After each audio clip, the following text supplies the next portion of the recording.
Joining us now to talk more is a senior director at the Foundation for Defense and Democracies and retired U.S. Navy Rear Admiral Mark Montgomery. Thanks for joining us. Oh, thank you very much for having me.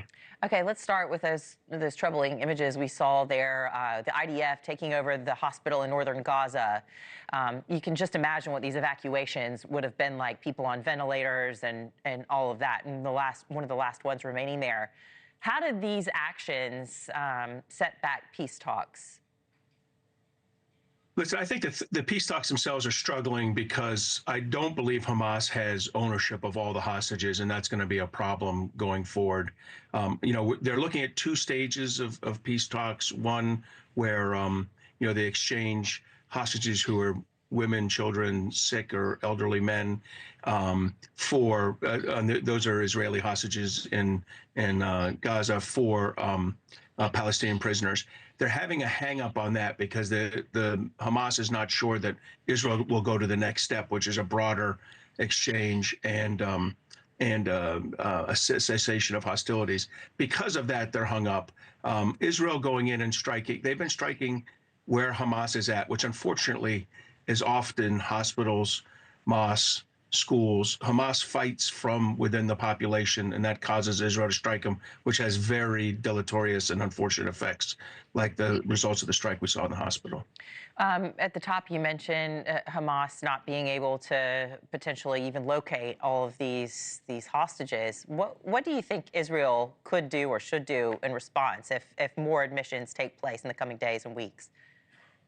Well, I do hope we get to this first stage, right? Exchange, maybe 30 or 40 or however many hostages are considered women, children, and elderly men. There's a dispute there between how to treat some of the middle-aged and younger men who are not soldiers for Palestinian prisoners. I hope we can get to that because that will allow an increase in aid. And at least get that first step done. The aid's doubled over the last 3 months, the amount of trucks per day getting in, but they could use another doubling at this point as we, due to conditions in Gaza. Hamas is going to have trouble with some of the other terrorist organizations like PIJ that may hold hostages. That's for Hamas to settle and get resolved before the final cessation of hostilities. Well, look, a major sticking point has been Israel's insistence on IDF forces remaining there in Gaza following a ceasefire. Earlier today, NewsNation asked the Consul General of Israel in New York about that. Take a listen. We declared in the beginning of the war that we will not build new settlements in Gaza. The Prime Minister said it, the Minister of Foreign Affairs and Minister of Defense. Actually, this is the policy of our government. But we need the presence of the Israeli soldiers, the Israeli forces, to prevent, from the Hamas to fire missiles on our people. So what do you think about his response there? First, I appreciate the fact that they're not going to build settlements there. That's appropriate. But I also understand why they're going to keep forces there. I think it would be negligent for Israel to just leave Gaza at this point after having had the events of last October 7th.